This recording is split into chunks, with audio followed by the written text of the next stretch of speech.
naza mwana moto te po akosa ngai abongwani pete po awangata nzambe ya le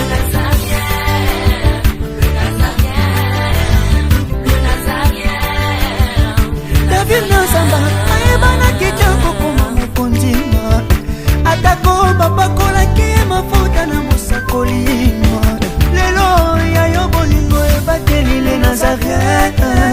lipamboli oyo emonanaka te mpeni mama kantelobi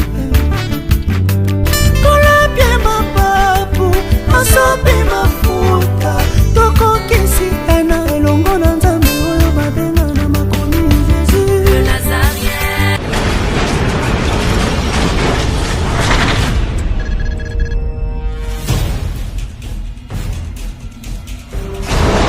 Pour vos annonces, vos prédications, vos clips, vos vidéos et autres, il y a qu'une seule adresse. N'hésitez pas à taper www.lesnazareth.com. En ces jours, nous sommes en pleine promotion. Extra matraquage. Olingi promotion ya produit na yo eba na monde entier. Olingi actualité, Olingi visibilité. Contactez les Nazareth. 100% chrétien, toujours vos amis.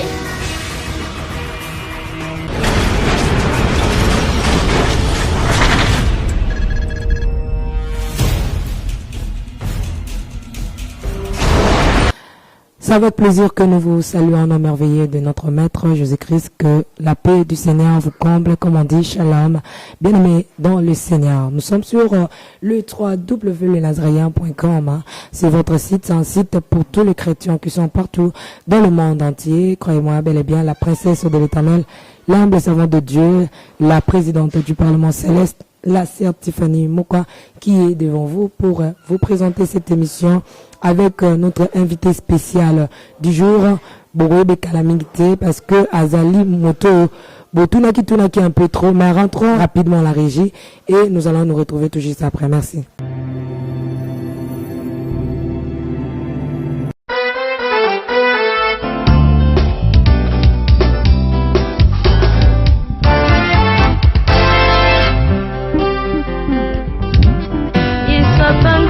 Pinzolina vinangai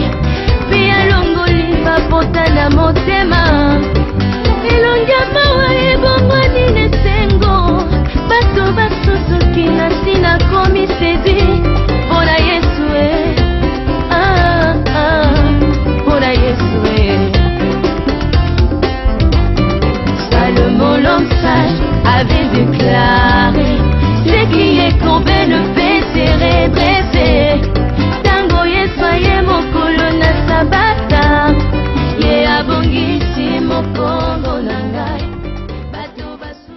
Ok, nous sommes déjà de retour sur lenazarien.com. Bien aimés dans le Seigneur, comme je disais que c'est la princesse qui vous présente cette émission et derrière la caméra c'est JP Djonge. Donc que le Seigneur vous bénisse abondamment. Aujourd'hui je suis avec notre frère Mouta Outanaba cimetière. Benga batu. Yebisa bango ke frère Mathieu Bajoko aye alingi aloba parce que après bakisangani tout ça mendenga komi et ande likambu ya ndenge akomi na ebite soka za na bino mboka malili to auti na wapi mendenge akomi sikoyo nde mabe nzambe eza wapi na pesi mbote na mama Ani na Bologne na papa Idi Mokobani na plutôt na Italie kuna na Bologne na pesi batutu ba somba album de 0 à euro ba merci et puis ba salutation na France pour bolingo na biso na bango ezomata maman Anne Kalambai papa Carlos ya bino ba salutation yango maman Germaine Olungu toujours en France ba salutation et belé hein donc aussi maman Nangai maman Louise na France donc ba salutation ebele Zamba Bambola Bandikone surtout il y a les Nazariens. Sans plus tarder, je dis bonjour frère Bajoko Mathieu. Bonjour Mathieu Fanema quoi. Binomo bomoni na raison. Frère Mathieu oh yoto yote. Ezangai. coiffure est changée. Beauté est changée, teint est changé, nous autres changé. Bon, ça n'a grâce à Nzambe. Ça grâce à Nzambe. Nzambe zala te pesa na mabete asala ga makambo oyo tabat ba monde ba commissaire. Kenda peu frère Mathieu. Non frère Mathieu azali. Wapi? Na frère d'ici na poto to na king. Non azaka na Kinshasa. Comment ça wapi? Nasala na pas Jésus, nasala pas Jésus Christ. C'est yeye naza patron na ngai, chef na ngai zaye, papa na ngai peka ye. Yekani mtapiso libumu susu boy. Kaye mutasali ke Mathieu Bajoko azala wazalelo o ezangolu ko etepa na ye. Frère Mathieu Bajoko, pourquoi silence tant moulayi batu baluki na ba site mususu ba monote me bautna. Frère Mathieu azaka katozo na mboka ya ba cimetière. OK, merci pour la question. Bon, silence na ngai depuis toujours ngai kisangani. Ce n'est pas que na fandaka silence pas matin, na zwa ki mata. Na ki peut concentrer na ba prière. Et puis na ba orientation musu na zala ngo parce que musala nzambe ezali il faut tout ça là. Bon na zuta ebele ya ba prière. C'est leur recommandation que la pesaki ndi tozoko ba toujours. Na zala bandeko toujours bon de l'ensemble na mesa ko la pesaki faut na respecter. Nous na bunga ki mwa muke pona luka na longi nzambe vraiment ndenge sengeli.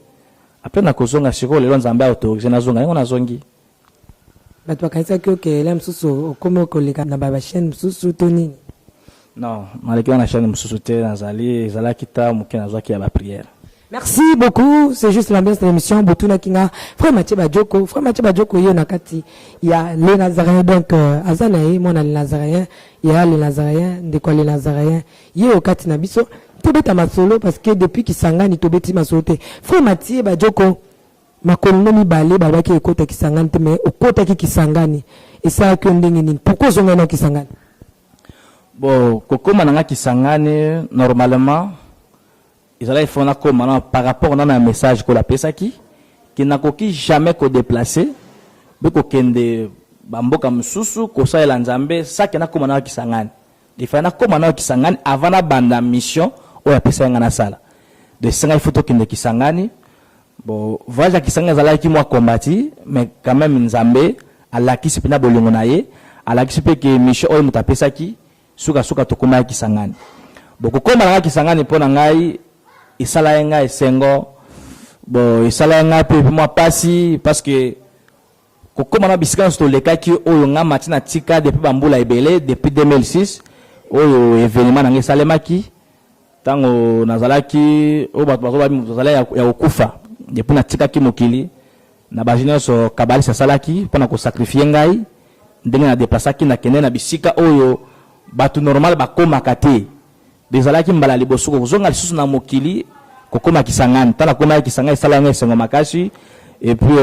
comment na subandeko na tika ba collègue famille et sala nga vraiment sengo pe na komisa ki Nzambe et puis mama ezalaki na kanisa ke belé bonyoso na komisa ka Nzambe parce que ina sepelaki et comme bon et puis le kanabo vraiment na komisa Nzambe makasi vraiment.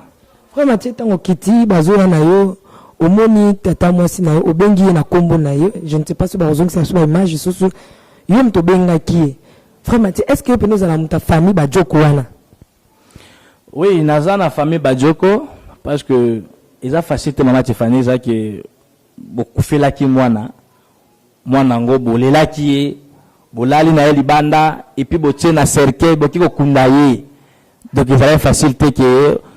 oyeka ka boso na famille wana te bayebi otoyeka bote ezanga Mathieu bokufa nga na zongi donc ils a facilité ba compte même pas. Bon soki au moins famille nanga moko bazo considérer ngai bayebi comment Mathieu bande kokola et puis bayebi Mathieu très bien et puis na famille na biso za na mutu moko tonga Mathieu na bunga donc avant na kufa na za mutu na tambola papa na biso makasi na yebaki famille na mingi bona koyeba famille wana donc bisika na kendeki po omona ke le même Mathieu oyo bakundaka ye oyo akenda na monde atene be ye mutazongi il faut na ye babatu nyoso na yebaka liboso susu na diable sali bango jeté atina ba mutu mombo po ambrier non batine mutu musu teka kale même Mathieu no moni mama na nga moko zo ki interview na ye azo bakete o vraiment Mathieu ya ngai poso ozo la témoignage na pesa tango l'état kanga ngai po l'état ndi mama kambo ke zavre ba bengi mama na ngai babi yebisa biso soki penza Mathieu oyo kunda parce que tout le monde acte de décès tout le monde permis d'inhumation toyebi ke Mathieu Badioko mwana bino asa kufa bosi bokunda ye histoire que ça sauté bosiko pourtant dit que Mathieu oya bino za Mathieu bino bokundaki il faut bopesa biso ba signe ba épreuve e kondimisa pena ke te eza Mathieu bokundaki parole mama ezala ke soki eza peza Mathieu onga fosi na bota na kunda ye apesa ki ba signe apesa porte opération apesa na likonazika na faire à repasser eza ba apesa ba signe moko clé o eza ke soki ke eza te na zoto na ngai c'est que Mathieu nga na yebiete effectivement l'état ba ki ba sali ba quête na ba OPJ ba moni ki teza eza vraiment mwana o ya yi ndi ba ki confirmer na l'état pour andima à partir ya mama et puis kotala après délivrance na nga na zo reconnaître famille na nga ata kuna bimaki na forme o ezalaki na forme moko un peu mystique pour na bimaki mokuse na vima place moko forme na zalaka vraiment bazomona ke lunya Mathieu mais forme nde changeaki mais comment on baduta ki sauté bon dit oui moi na bisoka yeo na continue zalaki nango pe na lolongo na zalaki mo ba boyanga izalaki te bayambanga vraiment motema moko frère Mathieu batu baleli ebele na Kisangani tango zo le kamsi bazo bengo Mathieu ba reconnaître yo eza sentiment zo sala bango to penini batu ba ye parce que li solo no babiki batu Kisangani ba yebi tesco ninga ba bando lande bo bazo témoigner ngana yebi je pense que bando bolanda ki comment batu bazo ko témoigner na yebi frère Mathieu parce que batu msu bandima te ni banda mboka to bana bosolo même émission peut salama sur ça que babiki ba yebi te na Kisangani siko batu bando ganga na zaki banani bon batu bande ko ganga wana eza batu ba yebi nga Mathieu et puis ngape na yebi bango bon na ba toujours papa na biso ya commerçant munene na province orientale parce que ba tous ba ve danger mutoko bunga nga vraiment na ba mile ba lokutu ba soko moto bunga nga vraiment azate ou vraiment kola ikuna même na Kisangani dal kuto moyo kuto na Kisangani pour Kisangani eza place au makatanga salema ki na ebala mingi na Kisangani te pe ba pagana nga mais bisika pa na kola ki na lokutu si tout va bien bientôt to ki na lokutu wana shiko komo na penya shiko a plaire yali kama Mathieu Badioko parce que monika bato bayaki weza bato yo bayaka ba matanga babege te mwana mutu akufa yepi na relation ya oklanga lolese wana oya professeur babege te mwana ve danger akufa bato bayaki matanga et puis baye comment babege oui effectivement zaye gloire à Dieu bato muso mona ki ba uta misulo kutu ba utilo kutu ba eti Kisangani po bata l'événement ba miso pe basi ba comment ofana Kisangani et puis botema na tanga pe mukina Kisangani na ba collègue bon papa sa mo ba relation belé batu nyoso na bayiba kinga tango babana omona ngai donc tala mikolo bo bazole na balabala bazo ganga Mathieu ezate ke sentiment eza émotion o ba yoka kina matoi ba yoka kina sango mais ba bon siko na miso no mona sala bango mo émotion no bazo na maîtrise te ni ba komai ko ganga ko ba misuko ile balelaki o ya kuganga bana ko ganga parce que e bana ko lekela bango pe bandimaki pena solo pe oui c'est que nzambaza Mathieu batoga na sanité abimaki ye to mondo moni sala ki batune tuma émotion bwana ko ganga et pena kolela pona yo frère Mathieu comment ni bazo ganga bongo za ki végétarien to nini exprimer na esengo na yo to pe réflexion na yo sur et tout le quoi ba qui même la poste tout ça avant expliquer son ndenge musala kindela ki bon ils a vraiment qui vedette te bon pona ngai na nyos na kumisa ka Nzambe parce que na kota la nga Mathieu na zala mutu moko pamba mutu moko pa chaka même ligete na ndimate ke le longa Mathieu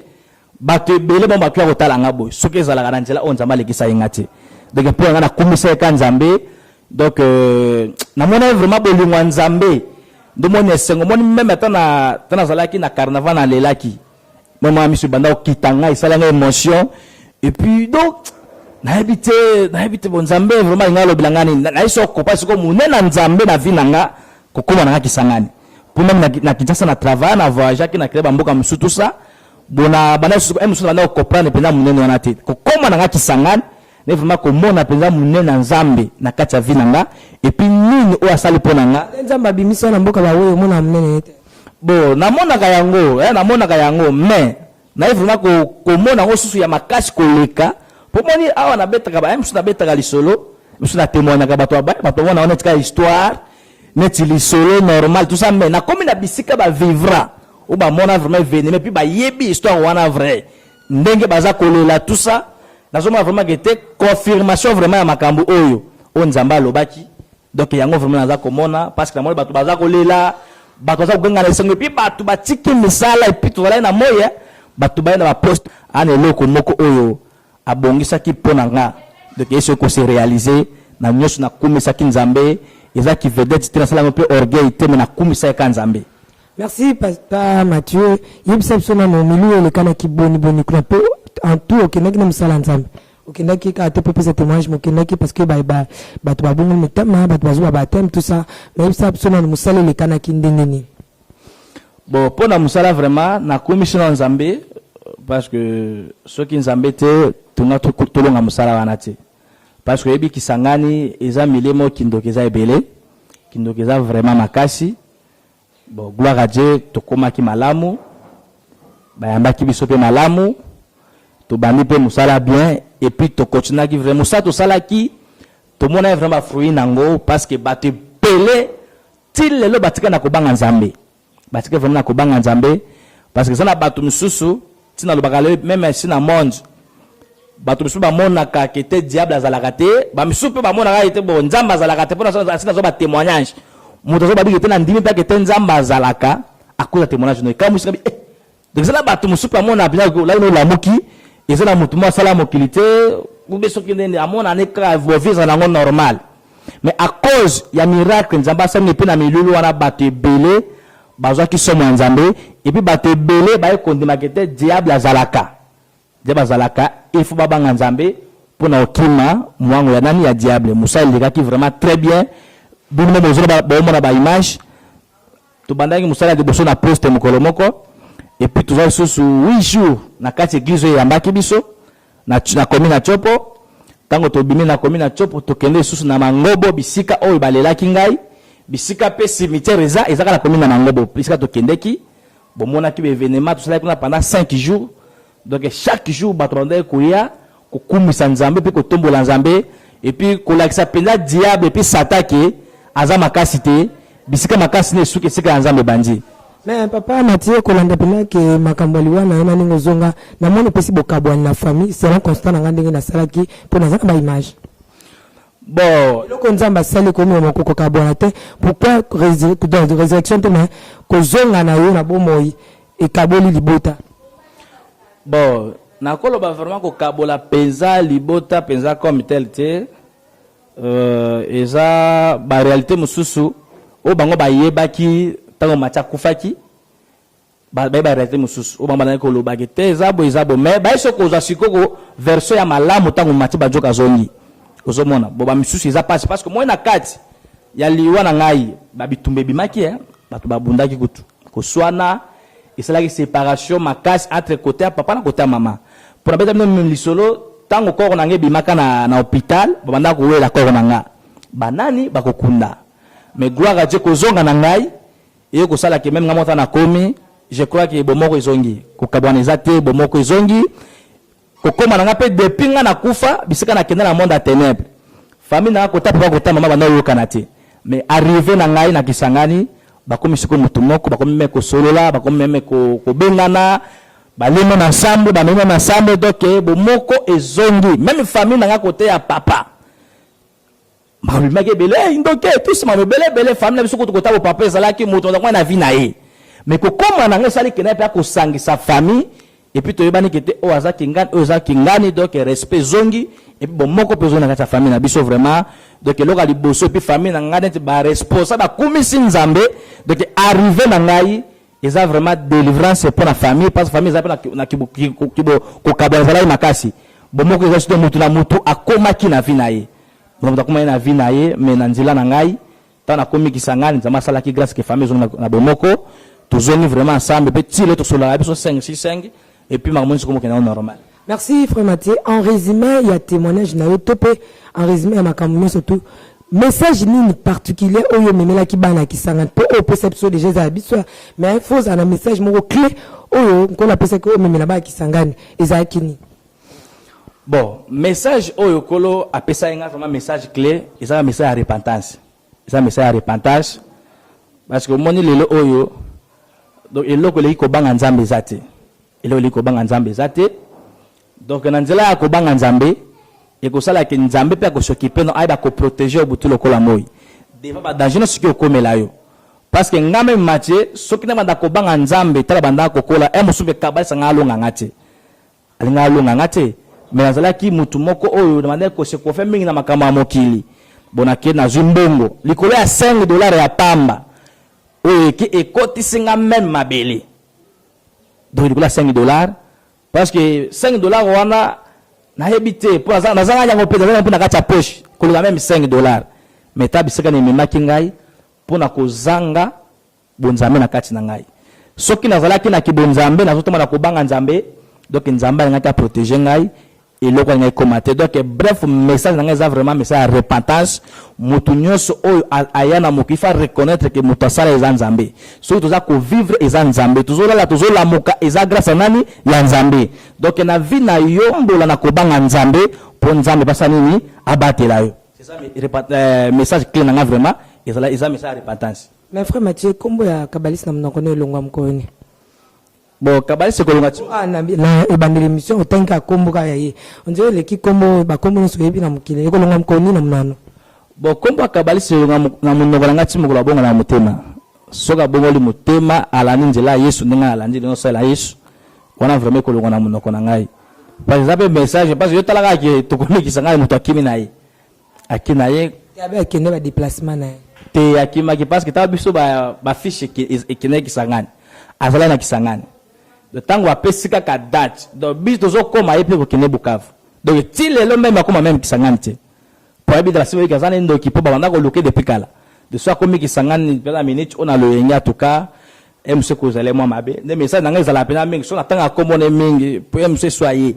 nzambe pasima mutema na ye abongola mutema atika kindoza na tina moko te. Merci beaucoup, mais papa Mathieu, na petit bande ko suba oza chance ya kolanda ba image tout mais na kati ya en pleine campagne d'évangélisation to salaki na Mangobo, batu ba komi kombo kabalis, ba komi ango bazoloba. C'est comme si on créait esprit mobo ya vengeance na mitema ya bana ya Mangobo. Okoti si en moko na kati ya mitema na bango par rapport ya o ningolo ba kabalisa sala. Bon, na koti si pendant NT, so mo ndi ba mango ba koma na niveau na parce que ba comprendre makambo ebele. Ba comprendre makambo ebele. Po ba mona ke makambo ezala e caché et yesiko koyebana. Quand le Bible lobi e peuple nga bazo kufa pona ozanga koyeba. Donc na mayele o bazui, na boye bazui para ba so comprendre que eza pena bato o baza vivant. To lia kama to melaka na bango, bazo tabo baza bato normal. Or que en réalité na kati na bango eza makambo belé eza caché que bazana batu o basi baboma quelque part parce que mona belé bayaki miso banda ko lela wana bakanisi bandika ba kufa baliwo moko ya briske bakanisi makambo belé sikona biloko nyonso ezo na mutaka balisi parce que mutu oya bimeza mutu kabalisa bomaki et puis bayoki ba témoignage ndanga bayo comprendre que c'est que ça na bandeko na biso belé ba kufa bazonyoko na monde à ténèbres ibele bakanisa ke ndongo kabalisa na minute wana même ata lelo soka monani soki nzamba bateli ete emsu bakosale peut-être mabe parce que batu bakanisi ebele pona yambaki pe batu ebele donc batu bakufa baliwa moko yo ke tilo bafali mama batikala ko comprendre te ni nango o ekomaki kwa Mathieu kazaka mtu za nakanda kabalisi kala balisi pa nakanda na bonga za la kanda sina limbisa la ngai na nakanda kabalisi te nazalane na mawana ye nzamba asunga ye a comprendre vie a comprendre que bisika za eza bisika moko yo memende kufa vraiment ya mabe iloko za na mawana fo nini ozo sala pona ye matifani nazala effort rebele parce que tango to benga kabalisi na téléphone nazala kati nazala tango benga kabalisi na téléphone na pesa numéro ngamutu na sala démarche si o moni que tête démarche tout ça qui to yo ko za numéro te fa to zanga na yo ngamutu muzamanda conduire yo na moto ki po zwi numéro to benga kabalisi pour ça ngazala ki to kutana yo insiste pour tout lande bisiko zali nazobe aga demo est-ce que mutu penja za mabe akolo ba nom de Jésus au nom de Jésus tant comme Jésus bongo pena tant pena kila ki mawa bon moi ndeke zo yo tumbola nga suba mama mususu eza masolo to zo ngatoba ya to lebiti mutu wa pena yebi ke ama be na ningo bimisa e pena ke mutu mabe solo diongo na façon zo tangila komba ya Jésus yango na lobi o tumbola mama mususu ata ba pasteur ba tanga ba Jésus ba pasteur ba kojongo ba tonja ebele na ba musicien ba kojongo ba tonja ebele ba ndoko ba pumba akutu ba tanga komba Jésus ndi kabalisi atangile komba Jésus maybe ke abanga na Jésus te neti ba komisa komba Jésus neti comme moko ya théâtre et tout ça mais un jour ezali o de que kombo wana tango otanga na ebite nzambe moko ayebi weza mystère nzambe na malwale so kabalisa lobaki selon yo au résumé na ndenge nini to po kanisa nini bisika na lobi vrai na bisika na lobi faux zala honnête na katikati bon na nyonso kabalisa lobi na loba boye oboni kabalisi ye na mutu na ye ayebaka puis atikala konima te ke un jour abana konima te ke un jour matie bajoko aki kozonga parce que ayebi nyonso asala mpo na ngai po kabalisi abana okende deuxième monde bo tozokutana na ye ti batongole bamakila omona yo zo batémoignage oyo bon frère na ye kutu soki bokinde papa Oscar wana abakanga bango na bidon ya makila na bokilo na ye et puis kabalisi bakouche awati bakouche na sa makolo tango basala e service bana kosenye makila neti mwasi nga zalaka présent tita babenganga na deuxième monde pona kamisa zama na bilanga kabalisa zalaka donc ayebi nyonso sala encore ni mateke mate bajoko ki kozonga en vie eza émotion deuxième monde kazoma ke soka kuta nga fara ko kwata kufi nga zo comprendre nyonso zo ko loba pona ngai ezolo belangi loko moko de parce que aye donc na bokati na ye et puis ça na kibondoki azanango et puis na ne ba kosa ka bango na monde à ténèbres andimite ke soki mutu sacrifice ko zonga sur un jour mais nzambe asali o bango na kanisa te no moni izolekela ye c'est ça ndi falo bakala biluba loba ngai pa na ngelo belangi lo mote mais est-ce que l'état indima kindokité et puis on est autant à comme les infractions mais ils ont une infraction et pas une infraction parce que l'état quand ça la 6 mois en prison l'état peut ça le droit il y a autant à combat kabali mais azando qui mutabomanga ngamoko preuve ngayo même moko l'état tant amoni que te oui c'est que ils ont moko réel na côté na prison te boté na prison ça la 6 mois na prison ba mener baquette et puis quoi l'état bi ça fait ça solo boya l'état ngi sa bomanga lisusu ce qui a bien agi a ko sala ngo pété parce que ba match ba jogo très bien makambe belé les gars ça ba ko tout monde dans mon émission bo mo sala lo belango izate donc andi makindo gité mais ce qui coûte en réalité ce monde ba ko lingo pesa nga pena mikanda te o mikanda penza officiel comme il rêve dans que gouverneur pesa nga bo ba bisa nga bina ko témoigner te sake na so mikanda wana ba ko pesa ngo te parce que ba pesi mikanda il faut ba tia loi ya kindoki ba ndi makete kindoki zali faut pas ndima ngona mikanda l'état pe na constitution na biso na loi na biso kota que so ba funi mutu kaza faut pas que ba sambisa pe mais ba sala ngo ezate mais baza conscient que oui kindokeza ba comme baza ba chor ba bandoki ba pratika ngo pe eza le mode za qui hypocrisie ba sala wana kindokezali ata funi ngai elo mo ezate pa ata so funi ngai longa moko preuve ngai ngamo na za preuve et puis temo ba famille nga bazali et puis temo na bato ya boma azongisa bango bazali et puis na ba collègue ba camarade mususu o batiki ndoki bazali o ba ko témoigner apart na famille na ngai o ba yebite kabisa za ndoki et puis na bato mususu o ya sacrifier même na côté ya famille ya moi si na réalité za ebelé o ta même ko comme na niveau funda ngati parce que fundinga wana ami luke so ba problème sérieux o muso ko suko be mamoto wana te donc on azo kima yemo ka ebile pourquoi merci beaucoup Azoki Makima yemo ka ebi le pourquoi papa Mathieu, est-ce que tu connais que ma famille est kabaliste na yaniza ma famille na bo traiter en bino na bino? Est-ce que faut ba tu monsieur pas côté net ba biso boye net ba sala nzambe net ba la msuko soutenir yo ko kende ko résoudre en famille ba luka kabaliste bo fanda misa moko ozana pesa soutien na bon ils ont vraiment makambo vraiment qui a soutien pensate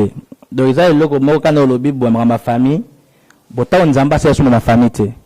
ezali kambo oyo nzamba salango pona monda te pona bana nzambe so pesa bilo moko eleka zabilo mo trop spirituel ezama mo trop spirituel na makasi ngamo matipet na kolonga te ekosenga soutien pe ya prière et puis na ba conseil to ba comment pas ezabi tuma moko oyo ngai vraiment na ko telemelango te soki esengi lisolo to ko sola na biso to sololi to le pona za na kanda kabalisi na lo ba ngo mettre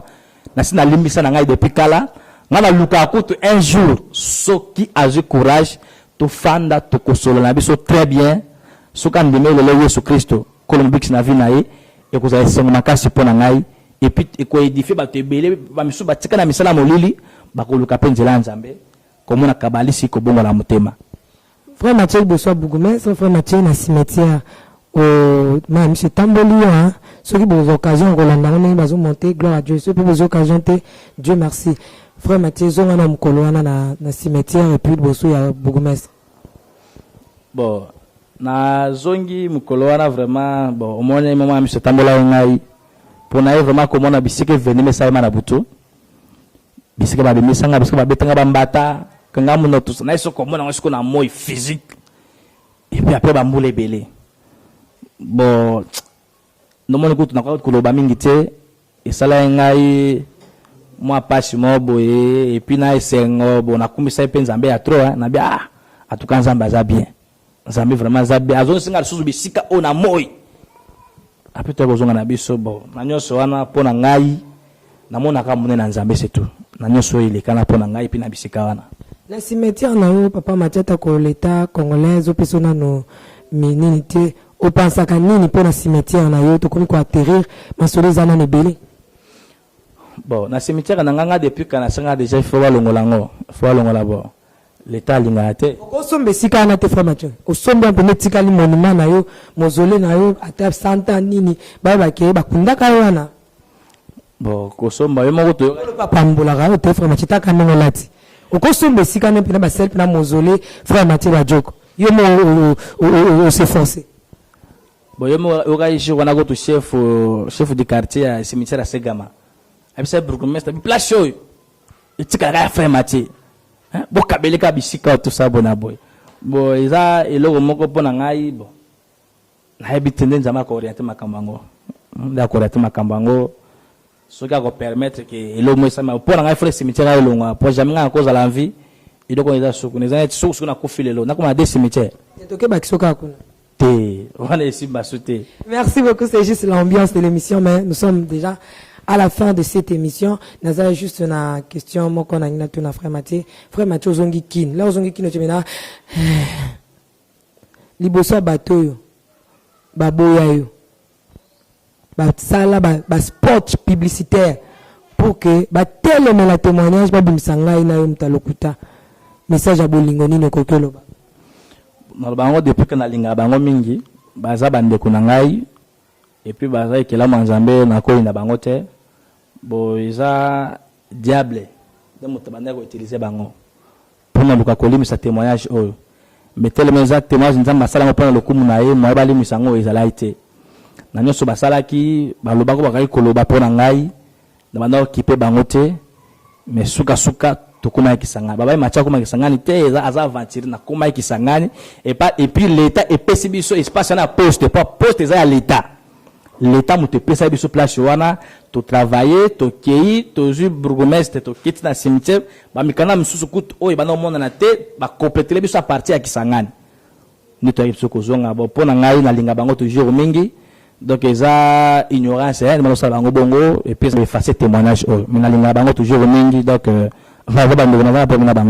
bateau nous ba soutenir qui biso na ba prière malgré ba mo PPA qui ba soutenir qui pour que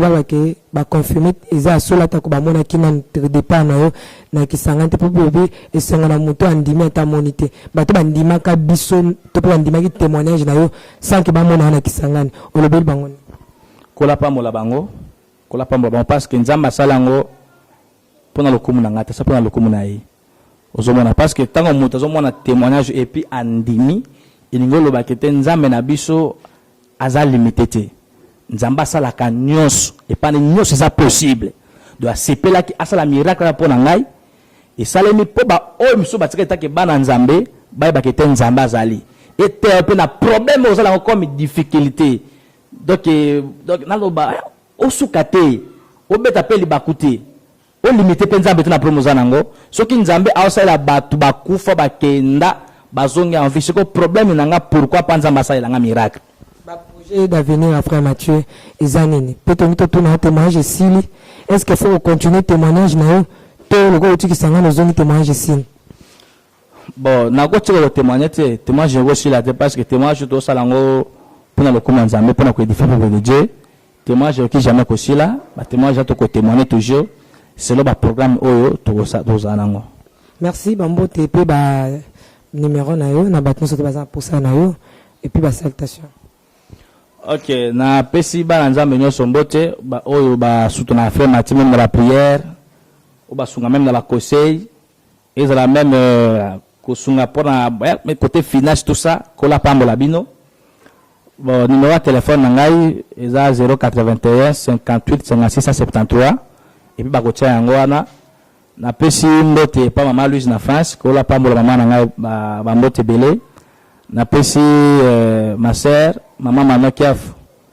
Maman Mano Kiafu nga pe na pesi wa mbote. Ko la pambola yo bisiko zali. Na ko pesa message mo pour maman oyo parce que Nzambe aza bolingo. De ato comme na suka frère Mathieu to yamba yo to solo lango même na bi témoignage mo amnene na yebi yango to solo. Donc Nzambe pambola ye bisiko zali ko banga eloko te ko banga pe motute Nzambe oyo asala mati ba joko grâce azana yo. Na bato so balinga ki bali ayo so bazo ko ba ko bango nde ba kufa donc côté epé belé bala nzambe bibla sana kata Dallas ko la pambola bino na pesi papa mino simbote na pesi bandeko nyoso boza belé na linga bino mingi kolo apambola bino frère Mathieu Zongi kala mingi te bozo la ba émission belé auto sana certifié o ezaka na ki na pesa bino kaka mbote kolo apambola bino. Merci frère Mathieu toujours na les Nazaréens mabe nzambe ezalité donc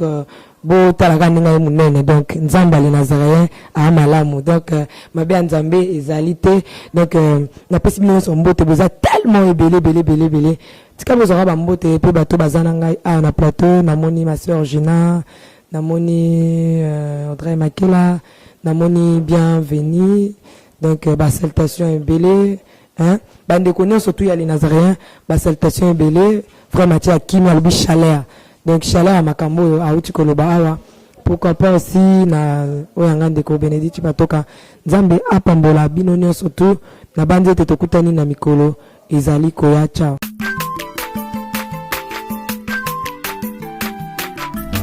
Azamwana motote po akosangai abongwa ni pete po awangata nzambe alona